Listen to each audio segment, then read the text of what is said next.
Bapak Ibu yang masih ada di luar arena, monggo segera merapat dan utamakan mengisi kursi yang di depan lebih dahulu, agar yang nanti datang agak belakangan tidak malu lagi untuk menempati kursi yang di belakang.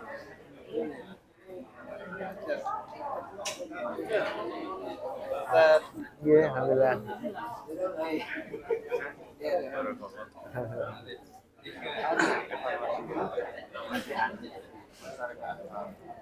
Bismillahirrahmanirrahim. Assalamualaikum warahmatullahi wabarakatuh. Waalaikumsalam. Kurang kompak ya, baru kanan saja yang ngomong. Assalamualaikum warahmatullahi wabarakatuh. Alhamdulillah. Alhamdulillahilladzi arsala rasulahu bil huda wa dinil haq liyudhhirahu 'ala dini kullih wa kafa billahi syahida. Asyhadu an la ilaha illallah wa asyhadu anna Muhammadur Rasulullah. Allahumma shalli ala Muhammad wa ali Muhammad.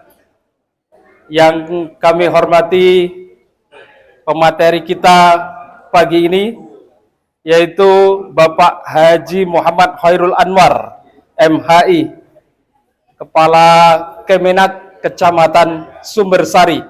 Selamat datang Ustadz di Ahad Ceria kita.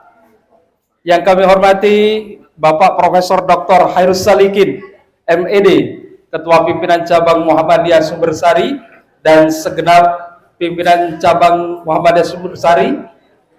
Yang kami hormati pula Ibu-Ibu PCA Sumbersari, PRAS Kecamatan Sumbersari, dan Ibu-Ibu Aisyah yang selalu giat untuk melakukan kreativitas apapun, termasuk Bapak Ibu yang nanti ingin membeli oleh-oleh untuk keluarga. Ibu-Ibu Aisyah alhamdulillah sudah menyiapkan. Barakallah. Kemudian Bapak-bapak PRM Kecamatan Sumbersari, Bapak-bapak aktivis Muhammadiyah, baik yang junior maupun senior, yang kami hormati Bapak Joko, Kepala KBIHU Ar-Raudah. Semoga yang sedang beribadah haji dimudahkan oleh Allah, dirahmati oleh Allah, dan menjadi haji yang mabrur. Amin. Ya Rabbal Alamin. Alhamdulillah, di pagi yang cerah ini luar biasa sekali Bapak Ibu, yang semestinya kita berolahraga pagi atau kumpul dengan keluarga atau kumpul dengan cucu, kita pagi ini lillahi ta'ala hadir di tempat ini semata untuk mengharap ridho Allah Subhanahu wa ta'ala. Semoga ridho dan ampunan Allah dapat kita raih. Amin ya Rabbal Alamin. Adapun acara kita pada Ahad Ceria kali ini yaitu pembukaan, kemudian pembacaan Al-Quran, dilanjutkan dengan sambutan pimpinan cabang, kemudian acara inti, kemudian yang kelima tanya jawab, yang keenam penutup. Sebelum kita mulai, kami sampaikan kepada Bapak Ibu bahwa insya Allah 6:30 ke atas nanti juga akan ada pemeriksaan kesehatan gratis bagi Bapak Ibu. Semoga semuanya disehatkan oleh Allah Subhanahu wa taala. Amin ya Rabbal Alamin. Mari kita buka acara yang penuh barokah ini dengan basmalah bersama-sama. Bismillahirrahmanirrahim. Selanjutnya adalah pembacaan Al-Quran oleh yang kami muliakan Ustadz Swito, Sarjana Psikologi. Dihaturkan.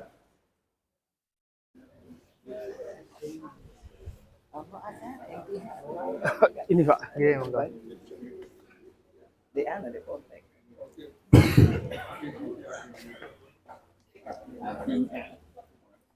Assalamualaikum warahmatullahi wabarakatuh. Waalaikumsalam warahmatullahi wabarakatuh.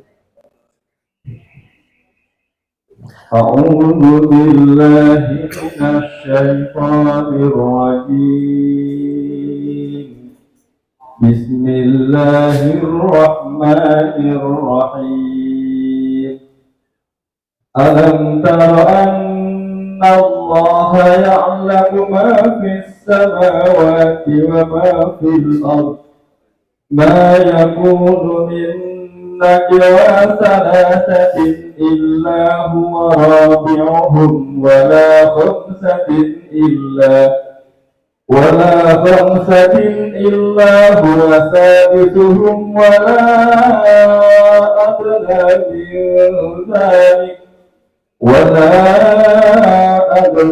من ذلك ولا أكثر إلا هو معهم أينما كانوا ثم ينبئهم بما عملوا يوم القيامة إن الله بكل شيء عليم ألم تر إلى الذين نهوا عن النجوى ثم يعودون لما نهوا عنه ويتناجون بالإثم والعدوان ومعصية الرسول وإذا جاءوك حيوك بما لم يحيك به الله ويقولون في أنفسهم لولا يعذبنا الله بما نقول حسبهم جهنم يصلونها وبئس المصير يا أيها الذين آمنوا إذا تناجيتم فلا تتناجون بالإثم والعدوان ومعصية الرسول وتناجوا بالبر والتقوى واتقوا الله الذي إليه تحشرون إنما النجوى من الشيطان ليحزن الذين آمنوا وليس بضارهم شيئا إلا بإذن الله وعلى الله فليتوكل المؤمنون يا أيها الذين آمنوا إذا قيل لكم تفسحوا في المجالس فافسحوا يفسح الله لكم وإذا قيل انشزوا فانشزوا يرفع الله الذين آمنوا منكم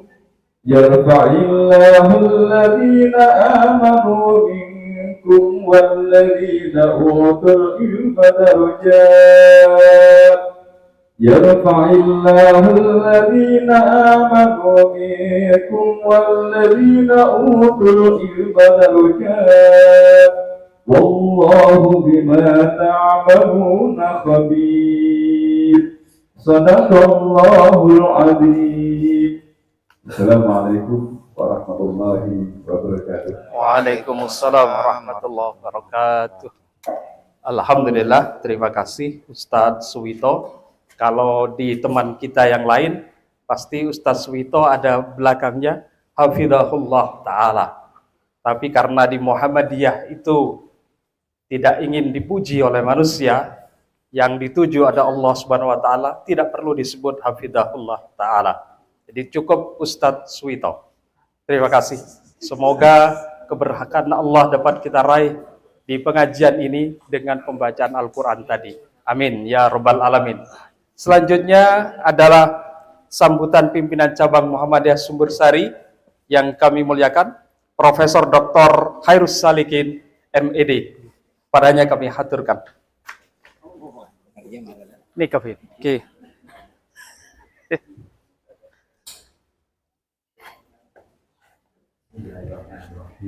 Assalamualaikum warahmatullahi wabarakatuh. Waalaikumsalam warahmatullahi wabarakatuh. Innal hamdalillah nahmaduhu wa nasta'inuhu wa nastaghfiruh wa na'udzu billahi min shururi anfusina sayyi'ati a'malina may yahdihillahu fala mudilla lahu wa may yudlil fala hadiya lahu. Asyhadu an la ilaha illallah wahdahu la syarika lahu wa asyhadu anna Muhammadan abduhu wa rasuluh. Allahumma shalli ala Muhammad wa ala Muhammad kama فيا عباد الله اتقوا الله حق تقاته ولا تموتن إلا وأنتم مسلمون. Yang sama-sama kita hormati pemateri kita Ustaz Khairul Anam, Khairul Anwar. Khairul Khairul Anwar. Anwar. Nggih. Enggak, saya cuma ngecek Bapak Ibu masih anak. Saya nggak mungkin lupa nama beliau dan karena apa? Karena apa? Beliau ini sudah, kalau saya hitung sampai sekarang, sudah 6 kali satu panggung sama saya, 4 kali panggung pernikahan, 1 kali panggung rumah makan, yang ke-6 panggung Ahad Ceria. Saya bertemu beliau itu pertama lupa tahunnya, tapi 4 kali di pernikahan. 2 di Gunung Batu, 1 di hotel, salah satu hotel di Kalimantan, nggak boleh disebut. Ya. Nggak boleh disebut. 1 lagi di Poltek. Biasanya kalau sama beliau, ini ciri beliau, beliau itu pasti ketika saya sudah mau mulai etok-etoknya menjadi ustadz, mau idatil hasanah, beliau mundur karena tugasnya banyak. Termasuk pagi ini, jangan lama-lama karena sudah lagi pindah ke Ahmad Zainuri, mobil tunikah dan lain sebagainya. Kami sangat berterima kasih kepada beliau karena bulan-bulan ini adalah bulan-bulan masa kawin. Bulan-bulan di mana banyak sekali pernikahan. Saya tidak tahu beliau bisa dihubungi oleh kawan-kawan PCN dan sanggup. Ternyata beliau sambil menyelam minum air. Bukan. Beliau datang ke Ahad Ceria, tapi setelah itu langsung ke Ahmad Zainuri. Luar biasa beliau. Dan ciri beliau yang kedua, coba saja buktikan nanti. Beliau ini ahli berpantun. Di setiap 4 kali pertemuan itu, beliau selalu berpantun. Saya tidak mau kalah nanti, saya pantun juga. Kawan-kawan PCM, PCA Sumbersari yang saya hormati, kawan-kawan PRM Kecamatan Sumbersari, PRA, anak-anak dari Budi Mulya dan Panti Putri, Ustaz ini harus disebut Ustaz, di podcast kawan-kawan juga dari TK Jasmine dan TK Abang, apalagi yang tidak disebut? Sudah. Sudah. Bapak Ibu juga semua yang dimuliakan Allah, para undangan.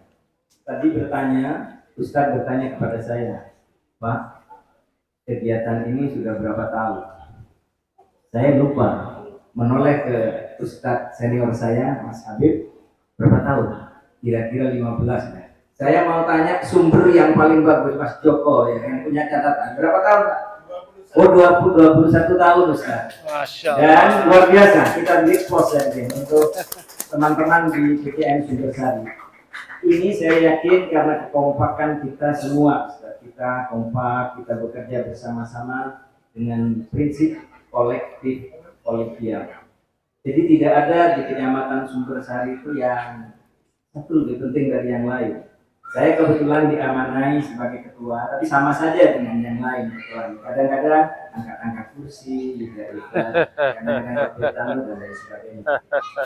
Kedua, mohon maaf yang sebesar-besarnya kepada Ustaz Khairul karena pagi ini ada beberapa wali murid, ada mungkin beberapa guru yang tidak bisa hadir di tempat ini karena bersamaan dengan imtihan SD Muhammadiyah yang jamnya juga bersamaan di gedung Politeknik. Benar ya Ibu ya? Di gedung Politeknik ya?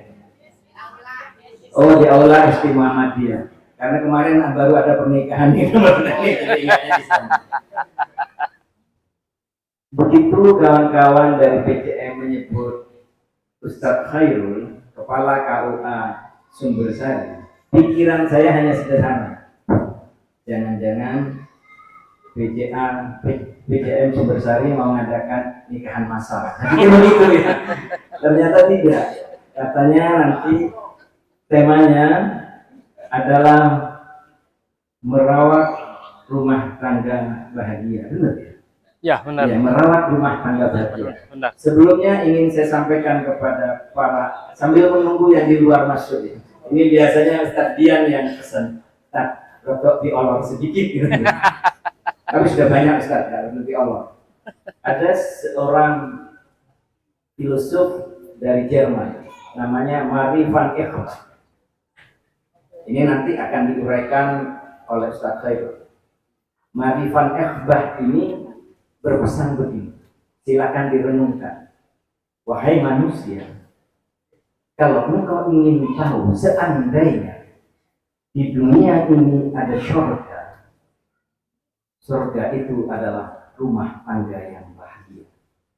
Tapi sebaliknya, seandainya di dunia ini ada neraka, maka neraka itu adalah rumah tangga yang berantakan. Masya Allah. Tugas Ustadz nanti itu untuk menyerahkan.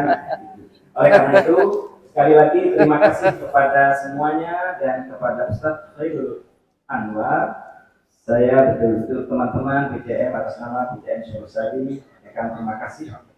Di sela-sela waktu sibuknya beliau masih bisa menyempatkan diri, walaupun itu tadi sebenarnya setelah ini beliau mau ke Ahmad Zainuddin, makanya kelihatan jauh lebih ganteng dari saya karena ya memang jauh lebih muda dari saya.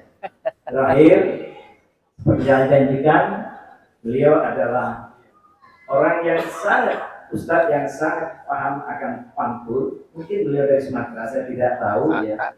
Ya, maka akan saya tutup dengan sebuah pantun juga. Baru ngarang di sini. Oh boy, pantun ini. Ya, tapi karena saya dari Fakultas Ilmu Budaya, ya ini aja lah jadi pantun. Ya. Burung kenari terbang gembira. Mantap. Singgah sejenak di pohon akasia. Selamat pagi para peserta pengajian Hajriyah. Cakep. Bermuhammadiyah dengan bahagia. Alhamdulillah. Assalamualaikum warahmatullahi wabarakatuh. Waalaikumsalam warahmatullahi wabarakatuh. Alhamdulillah. Terima kasih Bapak Prof. Khairus Salihin atas pantun dan beberapa nasihatnya. Para pengantin tua, para pengantin muda, perlu diingatkan lagi agar kita senantiasa berada dalam karunia Allah, kebahagiaan rumah tangga. Apalagi adik-adik panti asuhan yang belum menikah, ini bisa menjadi bekal buat kalian semua. Maka kepada Bapak Ustadz Haji Muhammad Khairul Anwar, MHI, kami haturkan. Monggo Ustadz.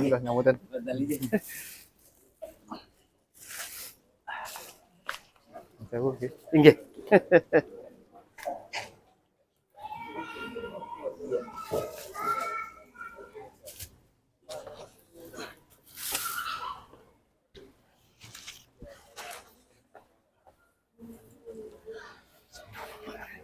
Assalamualaikum warahmatullahi wabarakatuh. Waalaikumsalam warahmatullahi wabarakatuh. Alhamdulillahi bini'matihi tatimmu shalihat wa bifadlihi tadanazzalul khairat wal barakat. Ashhadu an la ilaha illallah wahdahu la syarika lah wa ashhadu anna Muhammadan abduhu wa rasuluh la nabiyya ba'dah. Allahumma sholli wa sallim ala sayyidina Muhammad wa ala alihi wa sahbihi ajma'in. Amma ba'du. Yang sama-sama kita hormati para bapak alim, ulama, para ustadz, para sepuh, bini sepuh, wabil khusus jajaran pimpinan cabang Muhammadiyah Sumbersari, Bapak Profesor Khairul Salihin, beserta seluruh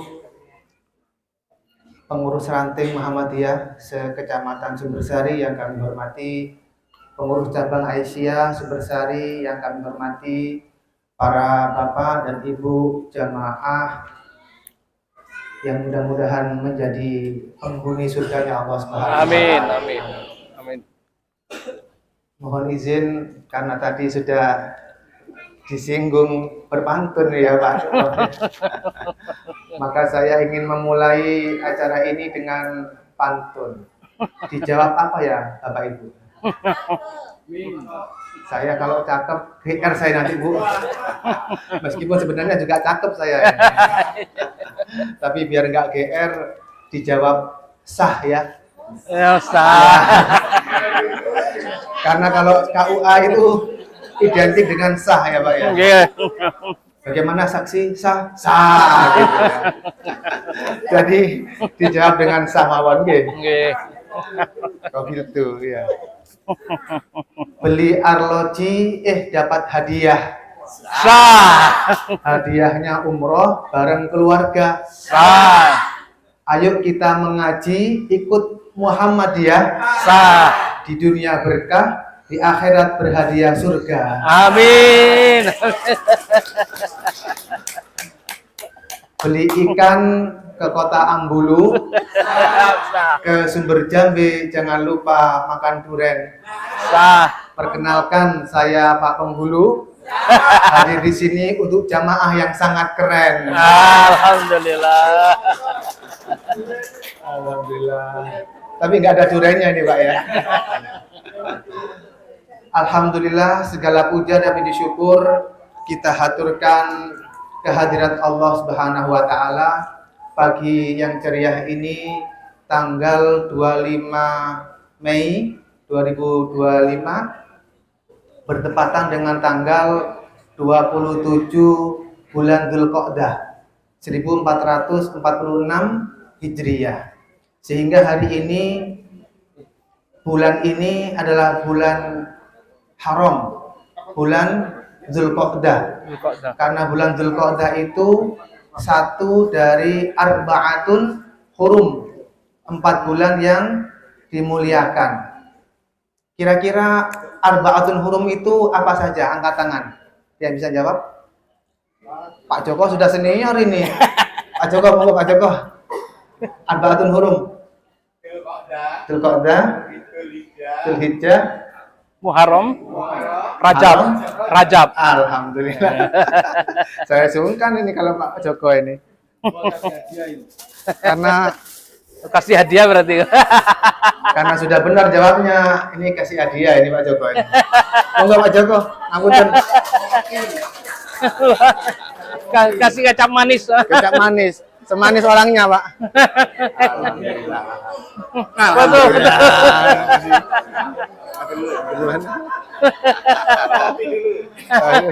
Kecap manis.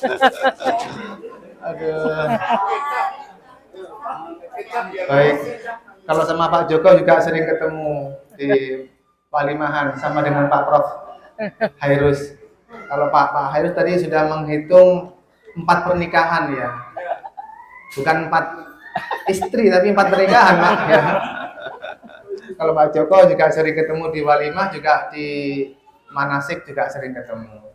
Jadi betul arba'atun hurum, salah satun mutawalliyatun, Dzulqa'dah, Dzulhijjah, Muharram, Warrajabu Mudhar, baina Jumadai wa Sya'ban. Sementara yang satu dan nanti Pak. Yang satu terpisah bulan Rajab yang terletak di antara Jumadal Tsani dan Sya'ban. Nah, apa keistimewaan dari bulan haram? Di antara kemuliaan bulan haram, annal ma'siyata fiha asyaddu iqaban wa ta'ata fiha aktsaru sawaban. Jadi di bulan haram dan di baladil haram, di tanah haram itu enggak sama dengan di bulan halal dan di tanah halal. Melakukan kemaksiatan di bulan haram, di tanah haram itu asyaddu iqaban, hukumannya lebih berat. Sebaliknya, ibadah di bulan haram seperti sekarang ini, termasuk bulan Dzulhijjah, dan melaksanakan ibadah di tanah haram itu pahalanya lebih besar dibandingkan melakukan ibadah di bulan halal dan di luar bulan haram. Sholat misalnya, sholat di Masjidil Haram dengan di Masjid Al-Qolam, itu beda. Satu kali sholat di Masjid Nabawi, kata Nabi, sholatun fi masjidi afdalu min alfi sholatin fi masiwa illal Masjidil Haram. Satu sholat di Masjid Nabawi, masjid di Madinah, itu lebih utama, lebih bagus 1000 kali daripada sholat di masjid yang lainnya, kecuali Masjidil Haram. Sholat wa sholatun fi Masjidil Haram afdalu min mi'ati alfi sholatin fi masiwa. Satu kali sholat di Masjidil Haram itu nilainya 100.000 kali daripada, lebih baik daripada sholat di masjid yang lainnya. Maka keutamaan haram baik bulan maupun tempat ini mari kita manfaatkan. Khususnya hari ini yang di tanah air itu hanya bisa menjumpai bulan haram. Kalau tanah haram, beliau-beliau yang jamaah haji yang sekarang memanfaatkannya. Di antara keutamaan bulan haram apa? 10 hari pertama di bulan Zulhijjah. Itu dalam Al-Quran disebutkan kan, wal fajri walayalin ashr. Demi Allah bersumpah dengan nama fajar, demi waktu fajar, walayalin ashr, dan demi 10 malam. Menurut ulama tafsir yang paling rajih, yang paling kuat, yang dimaksud dengan walayalin ashr adalah 10 hari pertama di bulan Zulhijjah, tanggal 1 sampai dengan tanggal 10. Apa keistimewaannya? Maka orang yang beribadah di 10 hari pertama di bulan Zulhijjah itu menjadi amalan yang paling dicintai Allah SWT. Ma min ayyamin al-amalu salihu fihinna ahabbu ilallahi min ayyamil ashar. Tidak ada hari-hari yang amal solehnya itu lebih dicintai oleh Allah daripada melakukan amal soleh di 10 hari pertama di bulan Zulhijjah. Walal jihadu fi sabilillah ya Rasulullah. Apakah termasuk jihad fi sabilillah? Walal jihadu fi sabilillah. Bahkan jihad fi sabilillah saja kalah dengan orang yang melakukan amal soleh di 10 hari pertama di bulan Zulhijjah. Maka mari jika nanti kita berkesempatan merasakan tanggal 1 sampai 10 Hijriah Zulhijjah, maka mari kita perbanyak amal soleh. Apa? Sedekah, sholat malam, berzikir, dan sebagainya. Yang itu semuanya menjadi amalan yang paling dicintai oleh Allah Ta'ala.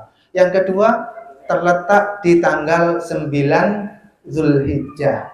Yang ketika saudara-saudara kita jamaah haji melaksanakan wukuf di Arafah, kita yang di tanah air disunnahkan berpuasa Arafah. Keutamaannya apa? Angkat tangan. Puasa Arafah. Yang angkat tangan tadi, monggo. Sebelumnya berapa Pak?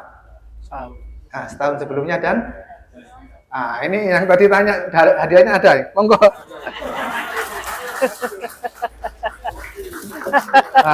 Dapat kecap lagi ini. Waduh, dapat mie sedap ini. Ini sedap. Barakallah.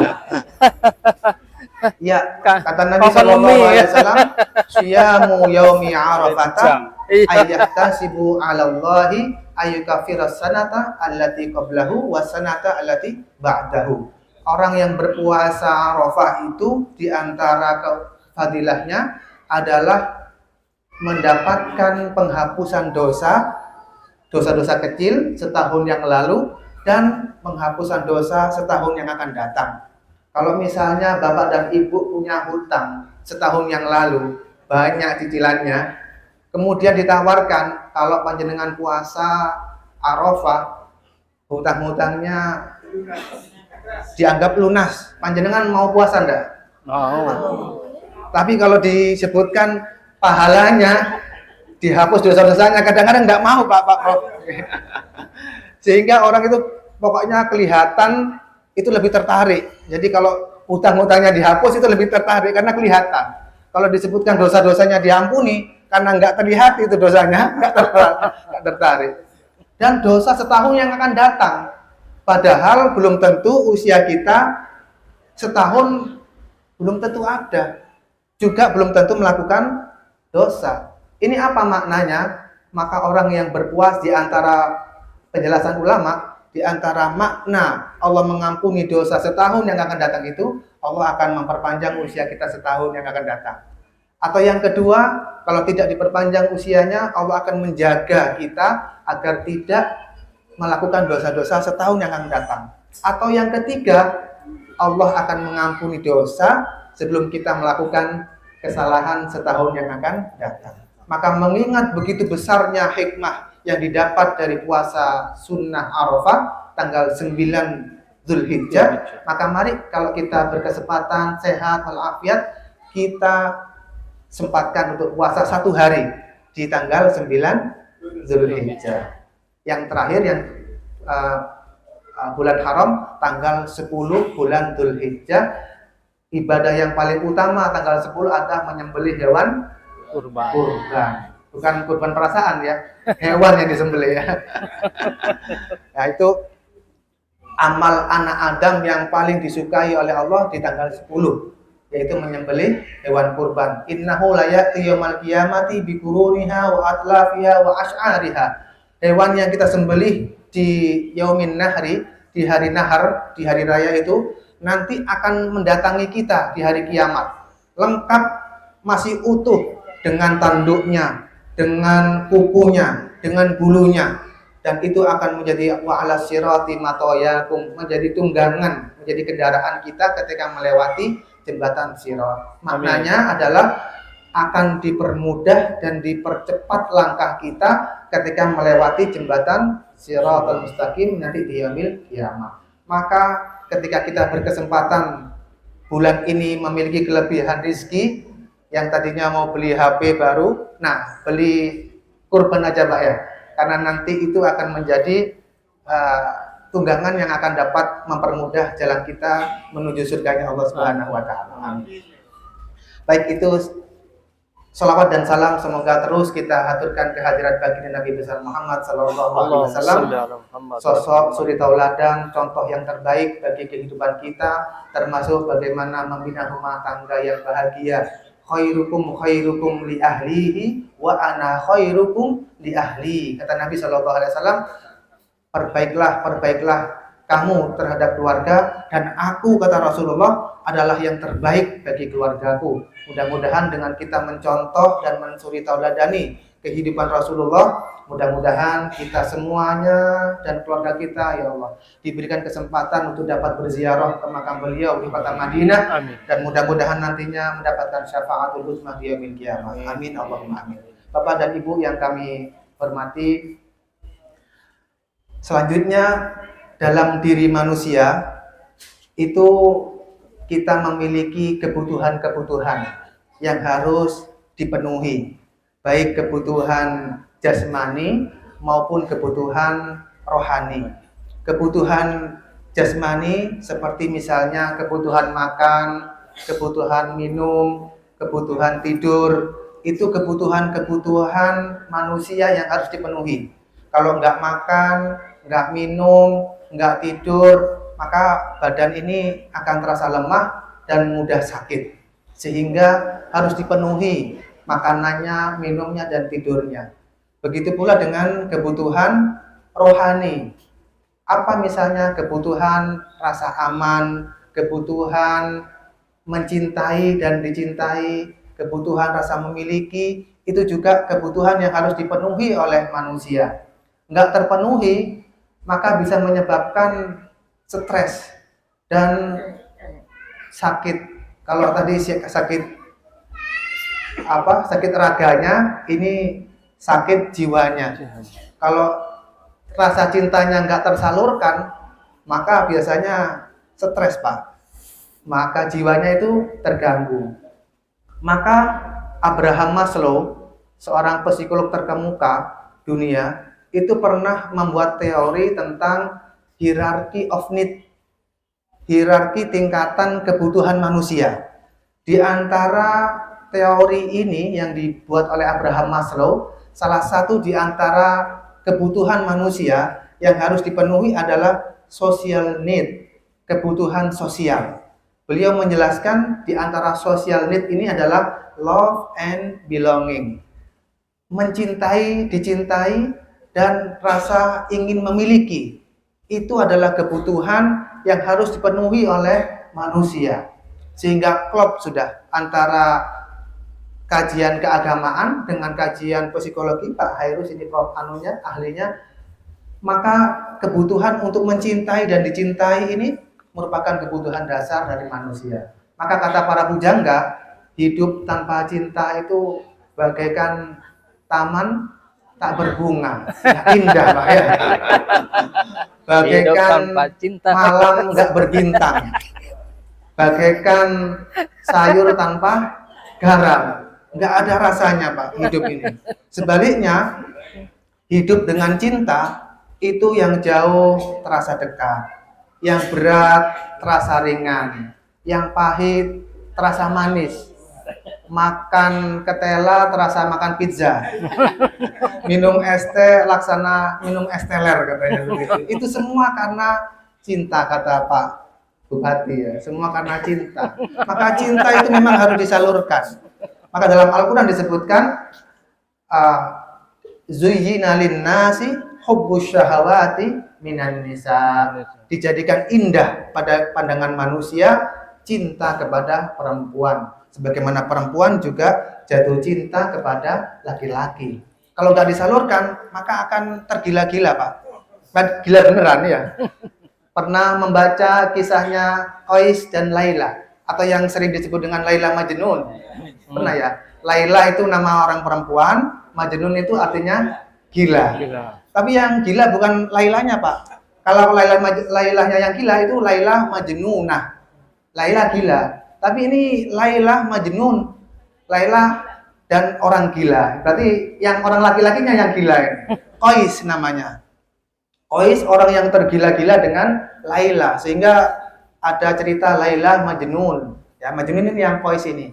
Qais ini yang tergila-gila dengan Laila ditanya, "Alaila turidu amid dunya wa ma fi tawayaha?"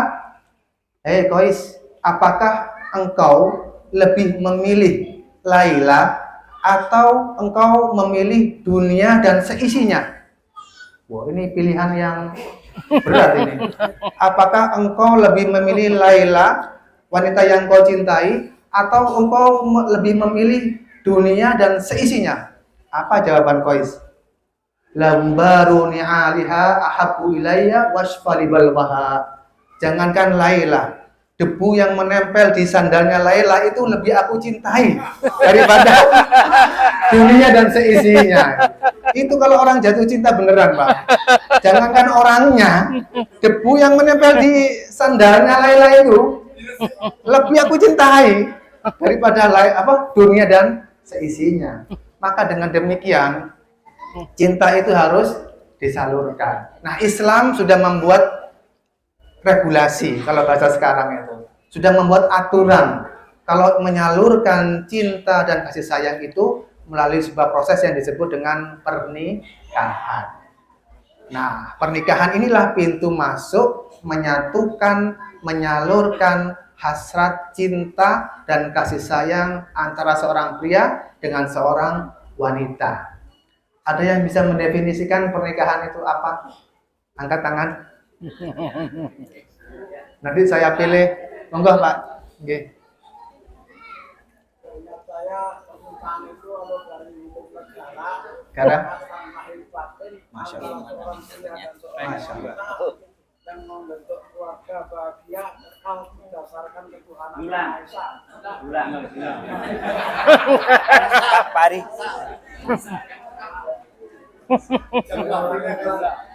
Saya ingat waktu kuliah bahwa pernikahan dari aspek hukum negara itu adalah ikatan lahir batin antara seorang pria dan seorang wanita yang membentuk rumah tangga yang bahagia kekal berdasarkan ketuhanan yang Maha Esa. Masya Allah.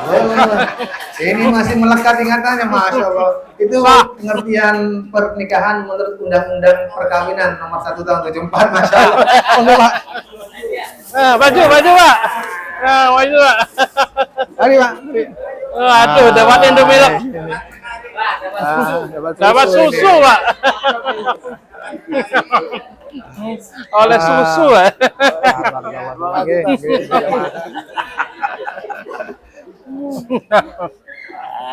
Aduh, alhamdulillah. Mas luar biasa zamannya Pak Hairus ini. Lama-lama bangkrut saya ini. Maunya nggak bisa jawab, saya bawa untuk pulang kembali nih hadiahnya Pak. Iya betul. Jadi pernikahan itu menurut undang-undang adalah ikatan perjanjian baik lahir maupun batin antara seorang pria dengan seorang wanita sebagai suami dan istri yang bertujuan membentuk rumah tangga yang bahagia dan kekal berdasarkan ketuhanan yang Maha Esa. Dari pengertian fikihnya, aqdun yatadammanu ibahatal wat'i bilafzi inkahi au nahwihi. Jadi akad yang membolehkan seseorang itu bersenang-senang antara seorang pria dengan seorang wanita dengan mengucapkan lafaz nikah dan kawin qabiltu dan seterusnya itu. Nah, sehingga dengan adanya ikatan lahir batin melalui ijab qabul, maka terciptalah sebuah pernikahan yang menghalalkan hubungan antara seorang laki-laki dengan seorang perempuan melalui proses ijab dan qabul. Ijab itu adalah ucapan penyerahan dari seorang wali nikah, saya nikahkan dan saya kawinkan engkau, ya itu ijab. Sementara qabul, ucapan penerimaan dari suami, saya terima nikah dan kawinnya dan seterusnya. Nah, ketika ijab qabul telah selesai dilangsungkan dan diucapkan, maka sahlah pernikahan. Lalu apa yang diserahkan dalam ijab dan apa yang diterima dalam qabul? Beliau wali nikahnya itu mengucapkan ijab, menyerahkan putrinya, bukan hanya menyerahkan badannya, bukan hanya sekedar menyerahkan fisiknya saja yang diserahkan. Lalu diterima oleh calon suami dengan mengucapkan saya terima atau qabiltu. Maka suami tidak hanya menerima wajah cantiknya istri atau bau wanginya istri, enggak. Tapi yang juga diserahkan dan diterimakan dalam ijab qabul adalah amanah tanggung jawab yang dulu amanah itu dan tanggung jawab itu ketika lahir amanah itu diberikan oleh Allah kepada kedua orang tua. Nah, melalui ijab dan qabul, amanah, tanggung jawab, baik dan buruknya, kelebihan dan kekurangannya diserahkan sepenuhnya ke dari orang tua kepada laki-laki yang akan menjadi suami dari putrinya. Sehingga seolah-olah sang wali nikah ketika mengijabkan anaknya ini, saya serahkan kepadamu anak saya, lahir dan batinnya, baik dan buruknya, kelebihan dan kekurangannya, tanggung jawabnya yang dulu Allah berikan kepada saya nafkahi anak saya ini dengan harta yang halal, nggak pernah saya kasih dengan harta yang haram. Aku didik anakku ini dengan baik, aku sekolahkan, aku ngajikan dengan yang terbaik, nggak pernah aku sakiti badannya, nggak pernah aku sakiti jiwanya. Maka sekarang aku serahkan kepadamu, aku nggak minta apa-apa, tapi aku minta lanjutkan tugasku yang mulia ini, didik, cintai anak saya dengan sepenuh hatinya. Jangan sampai engkau melukai badannya, apalagi melukai hatinya. Karena dulu aku nggak akan membiarkan satu nyamuk pun melukai anakku, apalagi orang lain. Maka aku titipkan anakku ini kepadamu dan kembalikan lagi kepadaku. Bukan di dunia, tapi nanti pertemukan aku kembali di surganya Allah Subhanahu wa Ta'ala. Masya Allah. Itu ijab qabul, tidak hanya sekedar ucapan saya terima kemudian sah gitu. Tapi dibalik 5 menit itu dapat menggambarkan kehidupan dunia dan akhirat.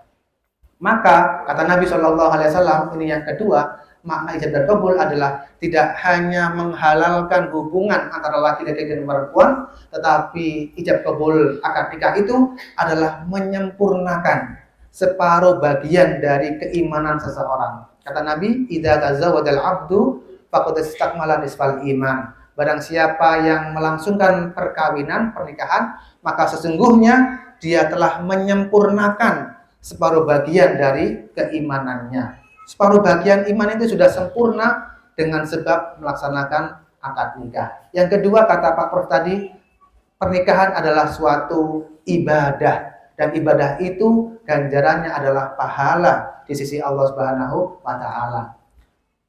Kata Nabi, setelah nikah itu suami pandang istrinya dengan pandangan kasih sayang, istri mandang suaminya dengan pandangan kasih sayang. Man nazara zaujatahu wa nazarathu nazarahumallahu nadratan rahmah. Suami pandang kasih sayang kepada istri, istri memandang suaminya dengan pandangan kasih sayang, maka itu sudah mendatangkan kasih sayang dari Allah Subhanahu wa taala. Kemudian suami pegang tangan istri dengan mesra, istri juga memegang tangan suami dengan mesra, itu sudah menggugurkan dosa-dosa tangan yang pernah kita lakukan. Masya Allah. Rok'atani minal mutazawwiji afdalu min sab'ina rok'atan minal azabi. Salat 2 rakaat orang yang sudah berkeluarga itu lebih utama 70 kali dibandingkan dengan orang yang jomblo salat 2 rakaat. Itu pahalanya sangat besar.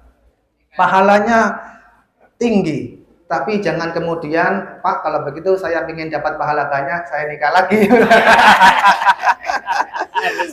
Itu. Oke. Nah, cukup satu saja, Pak. Oke. Satu itu rasa 4, Pak ya. Satu itu rasa 4. Rasa 4, Senin minta belikan skincare. Selasa pulsanya paketannya habis ya. Rabu minta belikan baju. Ini sudah rasa satu rasanya. Nah, itu jadi nikah itu menyempurnakan separuh iman, dan pernikahan itu adalah ibadah. Yang ketiga, pernikahan itu merubah status yang tadinya jomblo menjadi berdua. Yang tadinya bujangan sekarang hidup bersama. Kata Rhoma Irama, hidup bujangan itu kemana-mana nggak ada yang melarang. Hanya bantal guling sebagai teman, uang belanja nggak jadi pikiran. Itu kalau hidup sebagai bujangan, kemana-mana nggak ada yang melarang. Itu kalau dengan akad nikah sudah harus berubah statusnya, bukan lagi bujangan tapi sudah punya pasangan. Nah, artinya tidak hanya pernikahan itu merubah status di KTP, di FB, dan di IG. Kebetulan ini ada Bu Isna ini, Pak Bu Kadis Dispenduk ini. Biasanya kalau nikah itu kan statusnya berubah ya. Di KTP dari kawin ke dari belum kawin ke kawin. Dengan sebab ijab kabul berubah statusnya. Tapi pernikahan itu nggak hanya merubah status di KTP, di FB, dan di IG saja, tapi harus diikuti dengan perubahan paradigma berpikir, perubahan sifat, perubahan sikap, bahwa dia sudah tidak bujangan lagi. Kalau sudah nikah, kemana-mana harus komunikasi. Kalau sudah nikah, nanti di kasur ada pasangannya, bukan hanya bantal dan guling saja. Nanti pas kaget Pak, hari malam pertama itu, loh kok tiba-tiba ada wanita di samping saya ini. Harus ada perubahan sikap. Maka itu harus dibedakan antara perubahan seperti ular dan perubahan seperti ulat. Perubahan seperti ular itu seperti perubahan KTP saja Pak, statusnya saja berubah. Ular itu kan kalau metamorfosis ya, itu melungsungi saja, hanya ganti kulit. Perubahannya ular itu hanya ganti kulit, tapi sifatnya tetap ular. Suka makan ayam ya, suka makan itu, nggak ada berubahnya sama sekali, kecuali hanya kulit. hanya berubah hanya KTP, yang berubah hanya status di FB, yang berubah hanya status di IG. Sementara sifat-sifatnya tetap seneng keluyuran, ya kan? Kemudian seneng tawuran. Nggak ada perubahan setelah nikah. Tapi jadilah seperti ulat. Ulat itu kalau metamorfosis dari ulat menjadi kepompong dulu. Kepompong dulu. Setelah dari kepompong puasa menjadi kupu-kupu yang sangat indah. Dulu ketika menjadi ulat, siapa yang mau dekat dengan ulat ya? Setelah bertapa menjadi kepompong. Setelah kepompong, nah kemudian berubah menjadi kupu-kupu yang sangat indah yang semua orang ingin melihatnya dan memegangnya. Itulah pernikahan. Maka orang yang sudah menikah harus naik tingkat dari ulat, naik tingkat menjadi kepompong, naik tingkat menjadi kupu-kupu, naik tingkat menjadi keluarga yang sakinah, mawaddah, warohmah. Nah itulah perubahan yang terjadi setelah pernikahan. Sehingga tidak hanya perubahan yang sifatnya seperti ular, hanya berubah KTP saja, hanya berubah kulitnya saja, sementara tidak dibarengi dengan perubahan sikap, mental, bahwa dia sebenarnya sudah punya tanggung jawab. Tapi harus diikuti dengan perubahan seperti ulat yang harus naik perlahan-lahan menjadi sebuah kupu-kupu yang sangat indah, dapat membina rumah tangga yang bahagia, sakinah, mawaddah, warahmah. Amin. Nah, kemudian maka ini jam berapa, Pak? Oh, enggak, masih terus, Pak. Masih lama ya? Masih lama, Oh, iya, Pak. masih setengah jam lagi ya. Maka berikutnya harus ada job and deskripsi. Mewujudkan rumah tangga tadi yang bahagia. Ini sebetulnya temanya berat, Pak ya.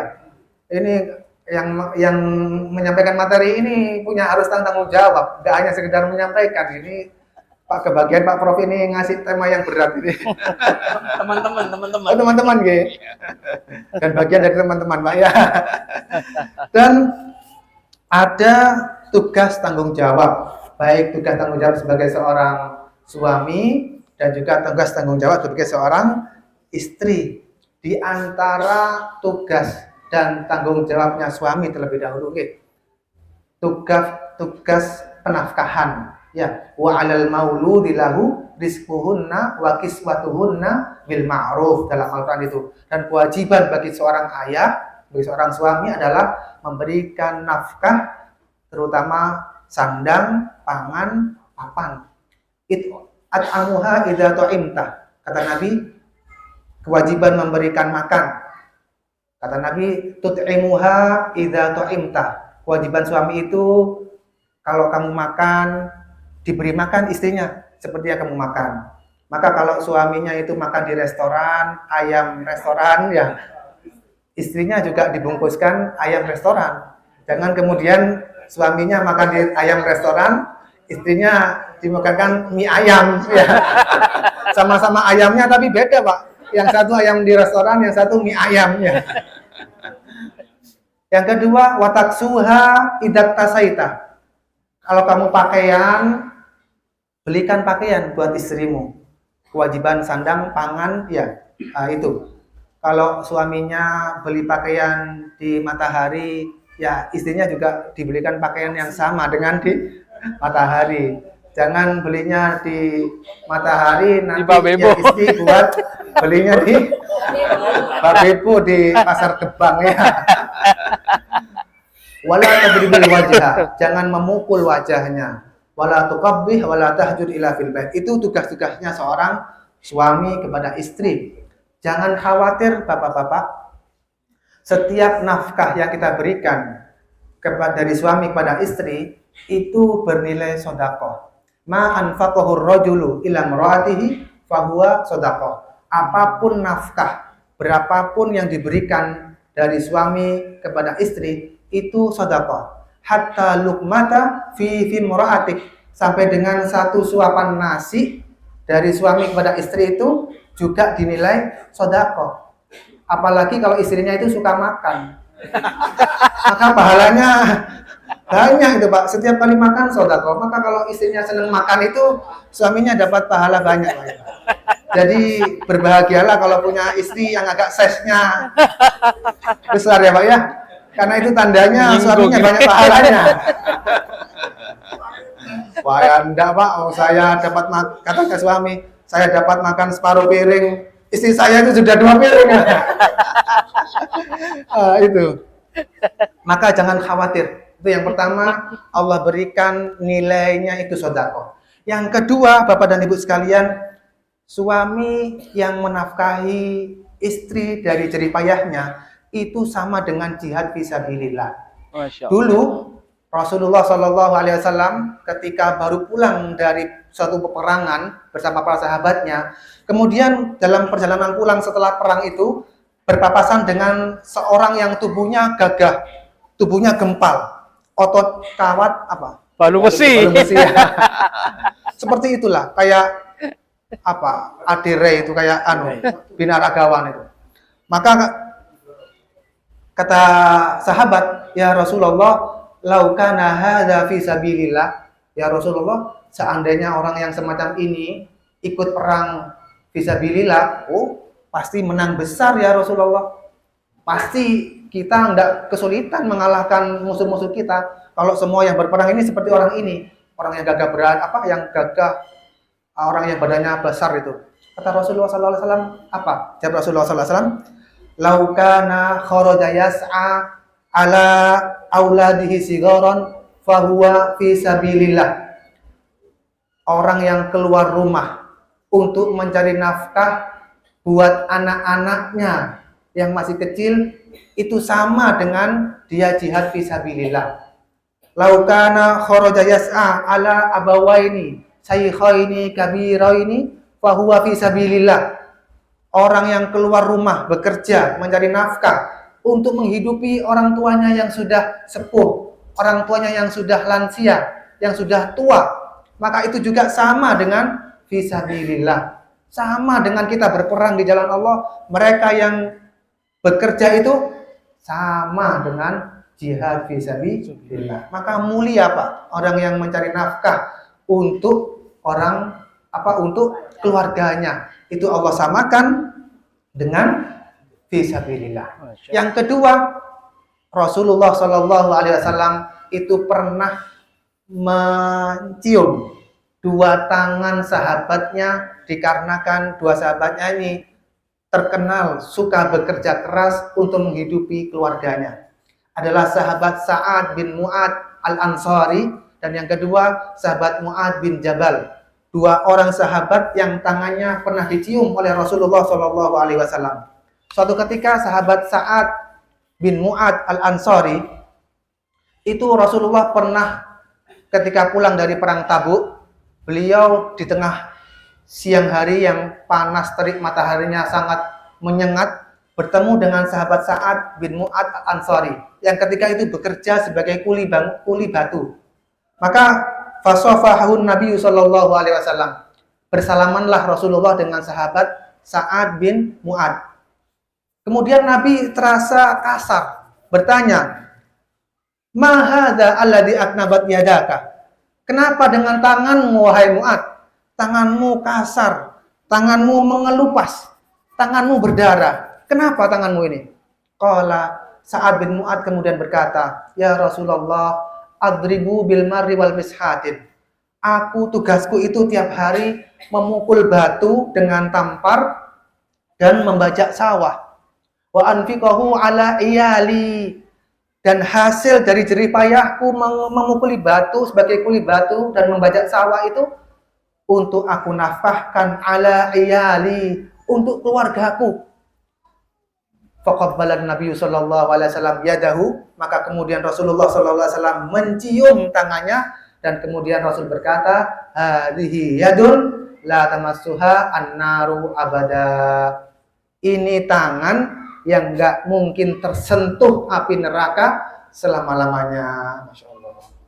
Artinya orang yang bersungguh-sungguh menafkahi anak-anak dan istrinya itu salah satu penyebab dibebaskannya dari api neraka. Jadi bapak-bapak jangan khawatir, jangan merasa rugi.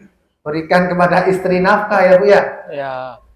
Itu menjadi tabungan di akhirat kita ketika kita memberikan nafkah kepada istri, bernilai sedekah, kemudian bernilai jihad fisabilillah, dicium tangannya oleh Rasulullah, artinya diselamatkan dari api neraka. Maka kemudian pertanyaannya, setelah bapak-bapak selesai tugasnya memberikan nafkah, apakah kemudian selesai tugas seorang suami? Belum. Karena belum selesai tugas suami hanya dengan memberikan belanja kepada istri. Apa tugas yang lain? Memberikan kasih sayang. Jadi selain memberikan kasih uang, juga kasih sayang. Jangan kasih uang tok, nggak pernah dikasih sayang. Seperti Bang Toyib yang jarang pulang, Pak ya. Dikirimi tok transfer dari luar negeri. Uangnya puluhan juta, nggak pernah kasih sayang. Kasih uang tok. Tapi juga jangan dibalik, kasih sayang tok, nggak pernah dikasih uang. Karena ibu-ibu belanja di Indomaret juga pakai uang, Pak, bukan kasih sayang, Pak ya. Jadi wa'ashiruhunna bil ma'ruf. Salah satu tugas suami adalah berperilaku yang baik kepada istri dengan cara yang ma'ruf. Cara yang ma'ruf itu, para hadirin, tidak hanya kita sekedar berbuat baik kepada istri. Itu biasa, Pak. Berbuat baik itu ya seharusnya memang. Tidak juga mencelakai istri, menyakiti istri. Itu juga hal yang biasa. Jadi ada tingkat-tingkatannya ma'ruf itu. Yang pertama, tingkatan yang paling rendah, berbuat baik kepada pasangan. Itu juga ma'ruf. Tapi tingkatannya yang bawah. Ya sudah sewajarnya kita itu berbuat baik kepada istri. Yang kedua, nggak pernah menyakiti istri, baik badan maupun hatinya. Juga ini tingkatan yang kedua. Yang ketiga, ini yang paling berat, Pak. Termasuk yang ma'ruf. Pengertian ma'ruf itu adalah bersabar dan mau menerima keburukan, kesalahan yang dilakukan oleh istri serta memberikan maaf kepadanya. Itu tingkatan yang paling atas, dan inilah pengertian al-ma'ruf yang sebenarnya. Jadi pengertian wa'ashiruhunna bil ma'ruf, pergaulilah istrimu dengan ma'ruf, maknanya kamu harus bersabar atas perilaku buruk dari istri. Jika menyakiti hati suami, engkau juga harus mau menerima kekurangan istri, dan engkau memberikan maaf kalau ada kesalahan. Ini yang berat. Pengertian dari al-ma'ruf. Jadi di samping kasih uang juga kasih sayang, Pak. Dan inilah yang problem yang paling besar di era medsos sekarang ini. Di era keterbukaan informasi dan teknologi. Kata ibu-ibu itu, nggak ada bahu tempat bersandar. Nggak ada tangan untuk membelai, katanya. Nggak ada lisan yang saling menguatkan dan memberikan romantisme. Padahal dulu Rasulullah Shallallahu Alaihi Wasallam itu paling bisa untuk membahagiakan istrinya dengan perkataannya. Ya Humairah tadi itu ya, wahai istriku yang kemerah-merahan, yang pipinya kemerah-merahan. Itu ungkapan-ungkapan romantisme dari seorang suami kepada istri. Walaupun itu sebetulnya tidak sebetulnya gombal. Ya. Jadi menggombali istri itu bagian dari wa'ashiruhunna bil ma'ruf ini, Pak. Nah, itu tugas dari seorang suami. Nah, kalau itu sudah dilakukan, maka tidak ada pilihan bagi ibu-ibu kecuali taat dan patuh kepada suami. Di antara tugas dan kewajiban istri adalah patuh taat kepada suami. Di video-video viral itu kan Pak ya, disebutkan tugas menyapu bukan tugas istri. Betul Bu ya? Sepakat? Tugas ngepel bukan tanggung jawab istri. Betul? Sepakat? Nyetrika bukan tanggung jawab istri. Betul? Sepakat ya? Tugas pembantu.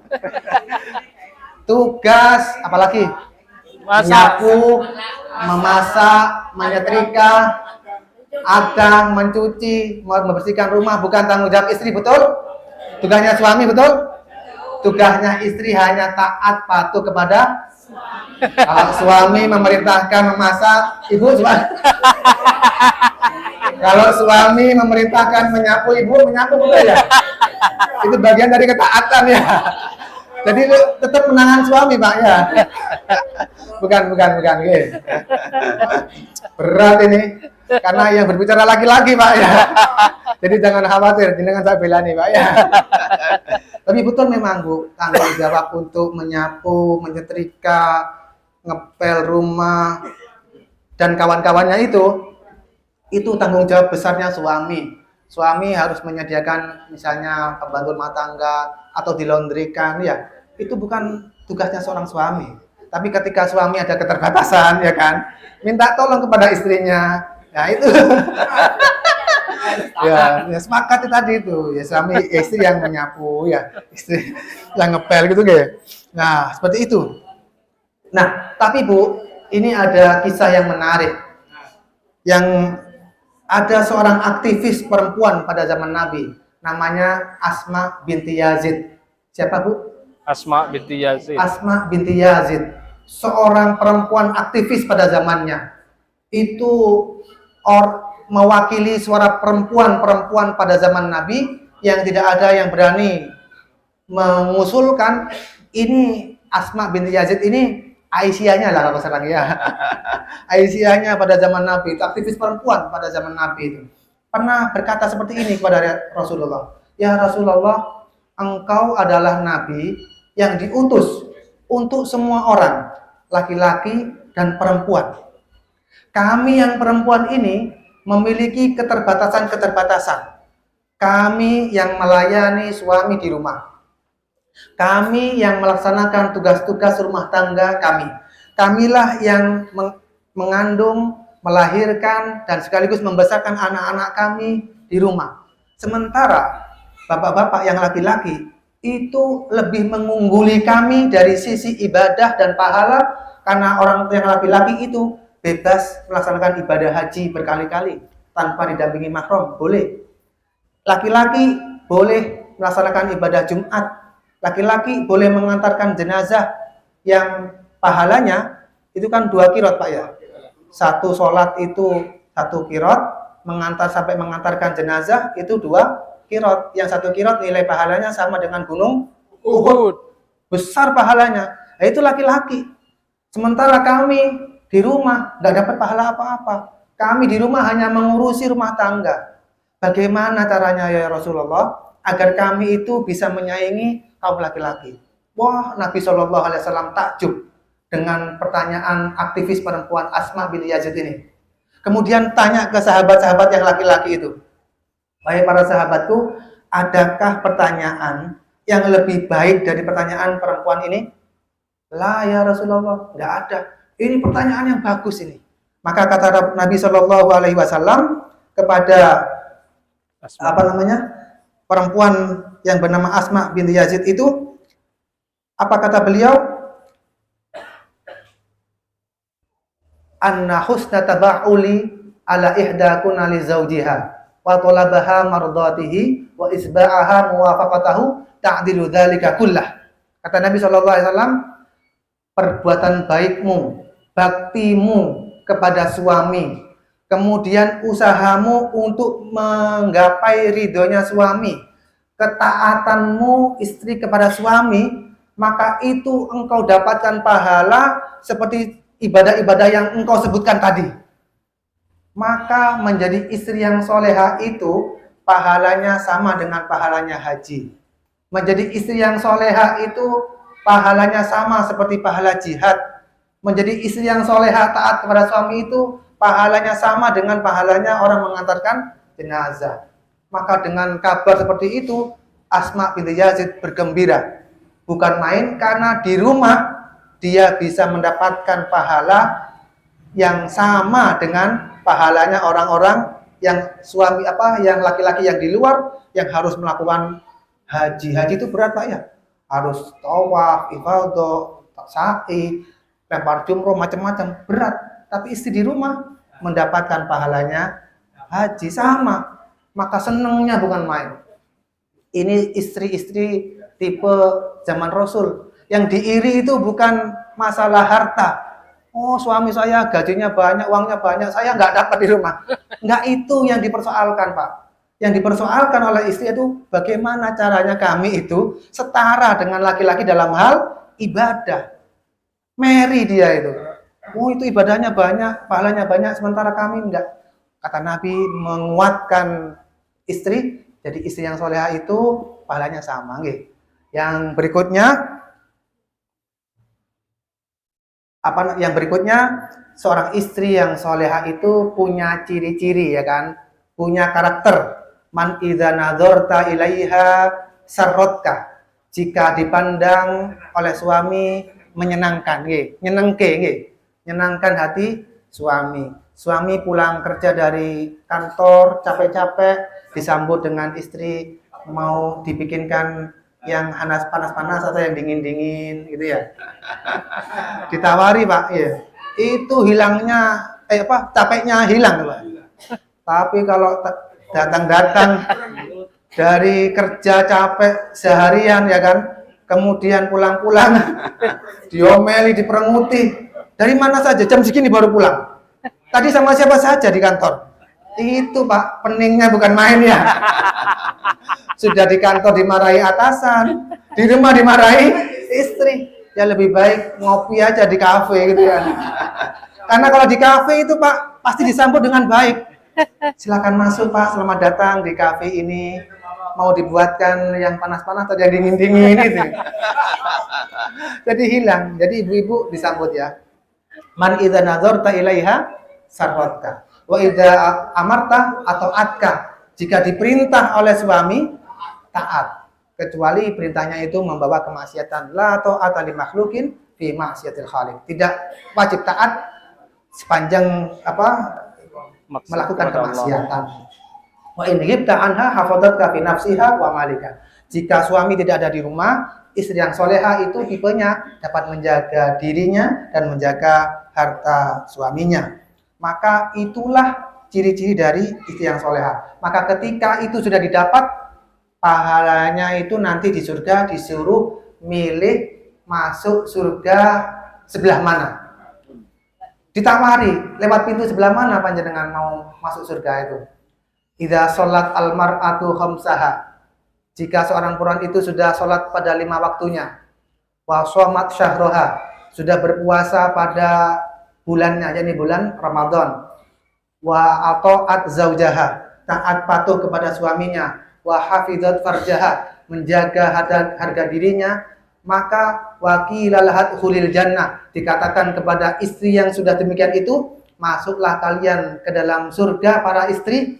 Min ayya bil abwabil jannati syi'ti. Dari pintu mana yang kamu kehendaki. Boleh, Pak. Kalau kita yang laki-laki ini nggak ada pilihan, Pak. Mereka ini VIP.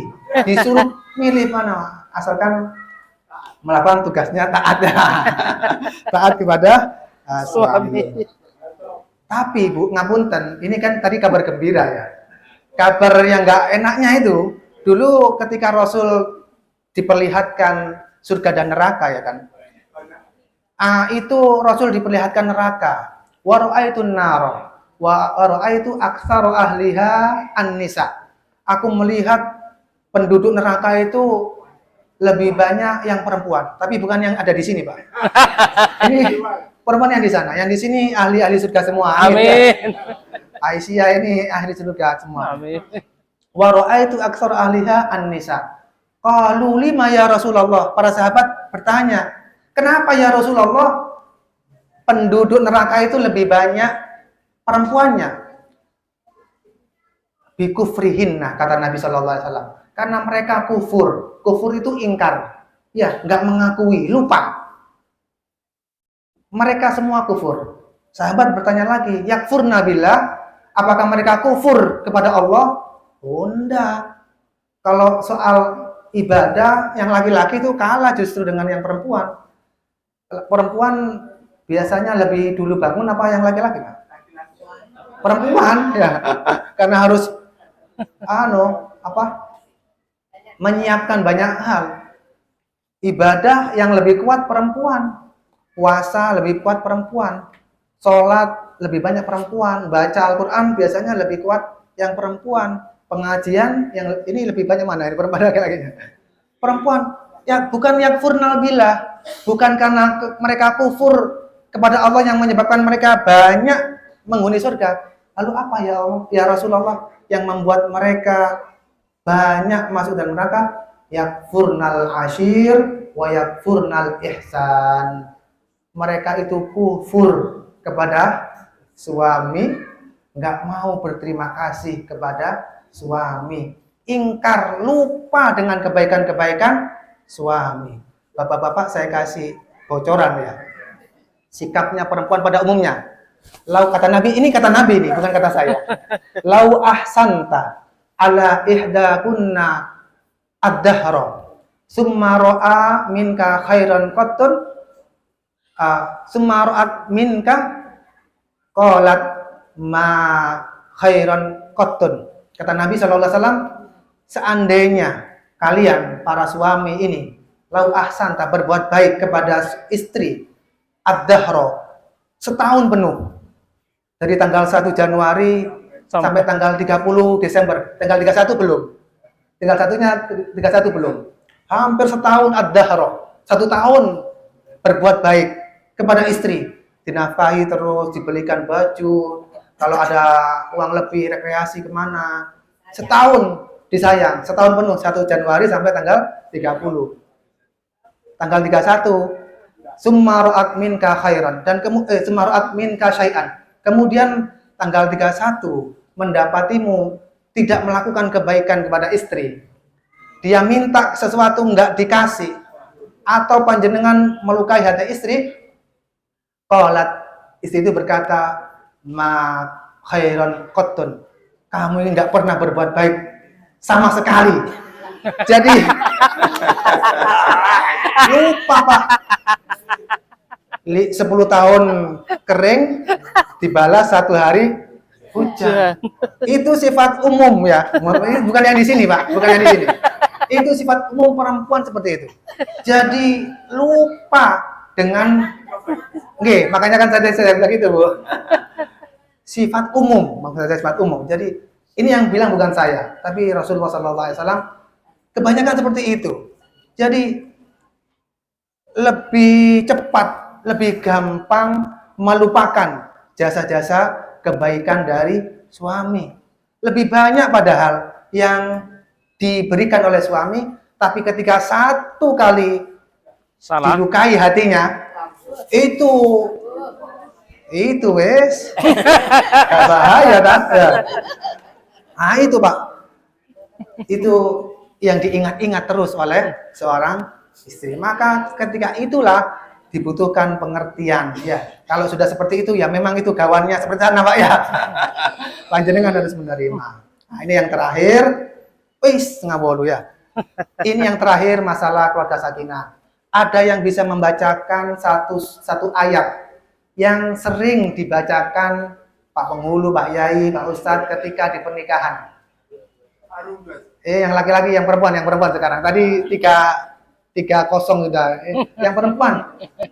Ayat yang paling sering dibaca ketika menyampaikan ini keluarga bahagia, sakinah ini. Monggo Bu, angkat tangan Bu. Sebelum saya kasih kesempatan untuk yang bapak-bapak. Malu-malu, Ustaz. Malu-malu. Ar-Rum ayat 21 disebutkan ayatnya Bu, dibaca. Saya kasih clue-nya, wa min ayatina.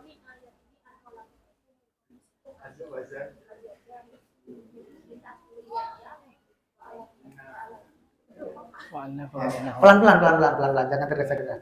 Wa min ayatihi an min azli ilaina. Terus wajal inna fi dalika di kaumi ya tapak. Masya Allah. Ini dapat dia ini. Monggo Bu. Hadiahnya ini. Wah, minyak goreng langsung. Ini hadiahnya dia soleha ya. Semoga Bu, mudah-mudahan nggih, selamat nggih. Ini Bu, karena sudah hafuz Pak sekalian ini. Sak ranjange. Bonus tas nggih. Baik, sudah habis Pak nggih. Jadi kalau mau dapat hadiah lagi ya mohon diundang lagi Pak Hairus ini. Ini modus ini Pak ya.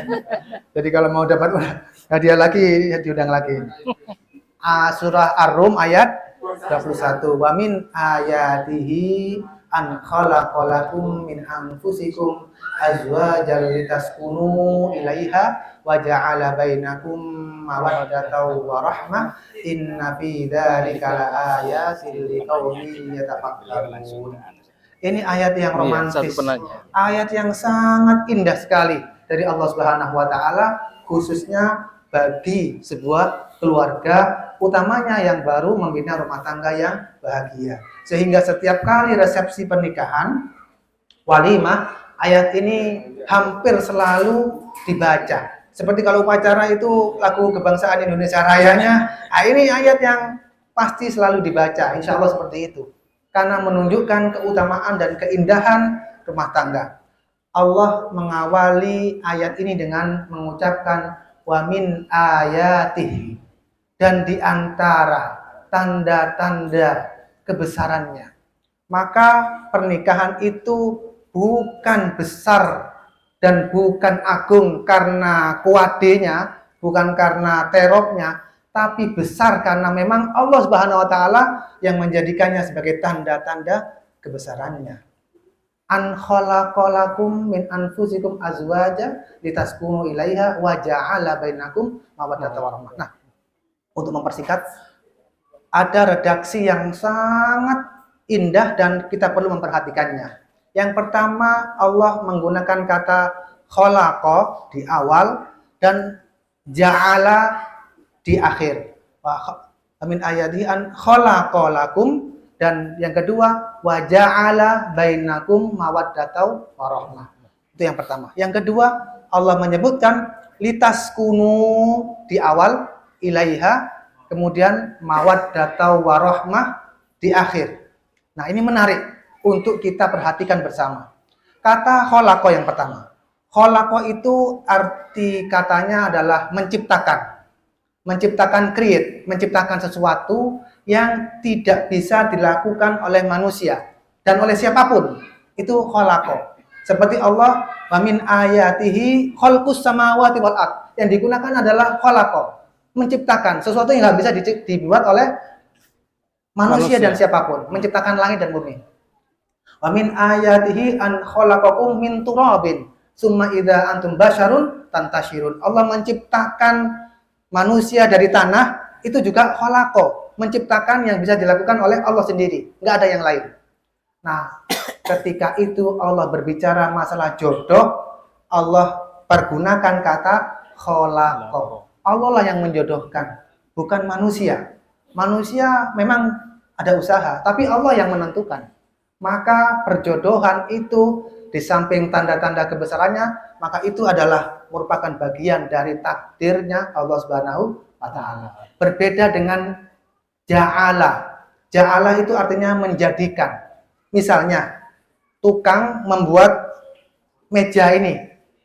Sebelum jadi meja sudah ada kayunya, sudah ada pakunya, sudah ada catnya, tinggal menjadikan. Itu ja'ala.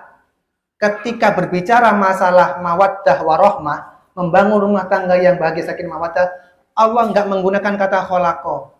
Allah ucapkan ja'ala, sesuatu yang bisa terjadi karena Allah dan karena manusia. Artinya apa? Kalau orang ingin membina rumah tangga mawaddah warahmah, juga harus perlu diupayakan, diusahakan agar menjadi meja. Perlu usaha manusianya di samping Allah Subhanahu wa taala sendiri. Maka membangun mawaddah warahmah itu diwujudkan dalam bentuk tugas dan tanggung jawab sebagai suami dan sebagai seorang istri. Enggak hanya berpangku tangan saja. Oh ya sudah wes, nanti biar selesai ijab kabul akan tercipta keluarga yang mawaddah warahmah. Semuanya dikembalikan kepada Allah. Boten. Harus ada upaya membangun rumah tangga itu. Karena yang digunakan adalah ja'ala, menjadikan, bukan khalaqa.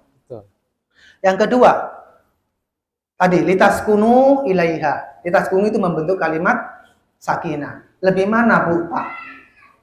Litas sakinah lebih dulu atau mawaddah warahmah lebih dahulu baru pertanyaan sakinah? pada Ustaz. Perlu pertanyaan. Lebih dulu mana? Mawaddah dulu, mawaddah warahmah dulu, kemudian sakinah Ya, atau berarti tidak usah. sakinah kemudian Iya. mawaddah warahmah? Iya.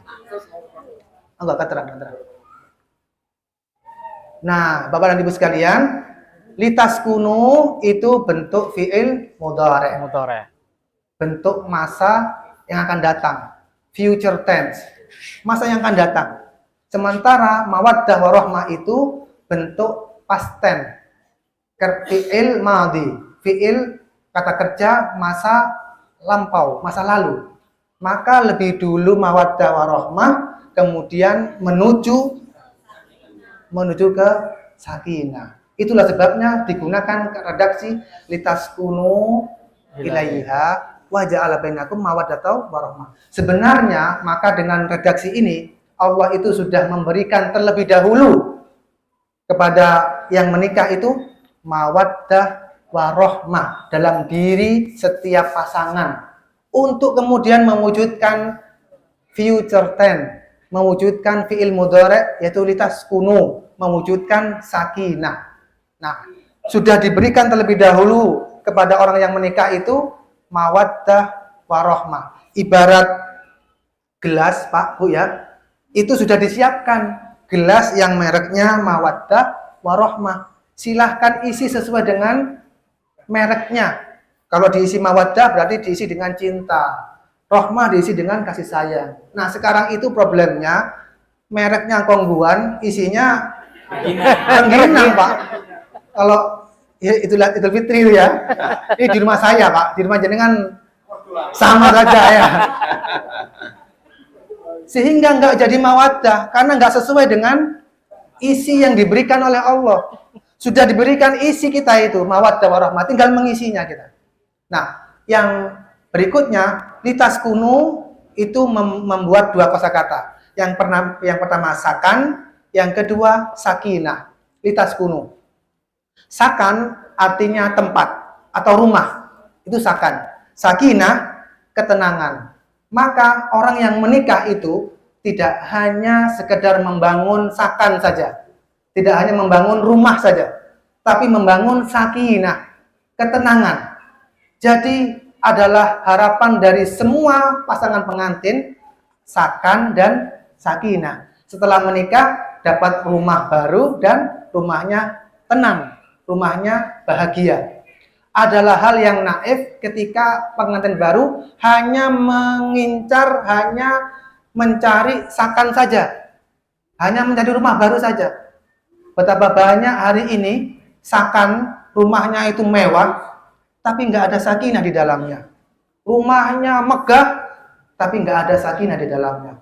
Tapi justru rumah yang kecil, gubuk yang biasa-biasa saja, ada sakinah di dalamnya, ada ketenangan di dalamnya. Maka ketika menikah, tujuannya adalah di samping membuat sakan rumah dan juga sakinah. Maka untuk mengakhiri pertemuan ini, saya ingin menyampaikan satu kata-kata hikmah. Dan ini mungkin perlu nanti dilanjutkan oleh Pak Prof.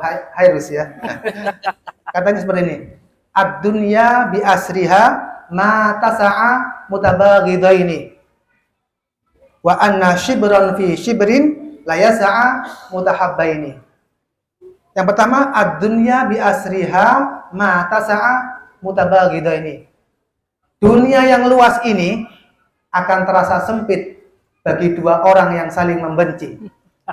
Wa anna shibran fi shibrin la yasa'a mutahabbaini. Tapi sejengkal tanah yang kecil itu menjadi luas bagi dua orang yang saling mencintai. Wah.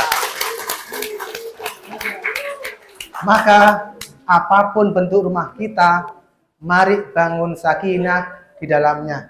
Mudah-mudahan saya terutama dan bapak-bapak, ibu-ibu sekalian dianugerahi oleh Allah Subhanahu wa taala rumah tangga yang tenang, tentram, bahagia, sakinah, mawaddah warahmah, tidak hanya di dunia tetapi juga mudah-mudahan berlanjut di surganya Allah Subhanahu wa taala. Amin. Allahumma amin. Terima kasih. Ihdinas siratal mustaqim. Wassalamualaikum warahmatullahi wabarakatuh. Waalaikumsalam warahmatullahi wabarakatuh.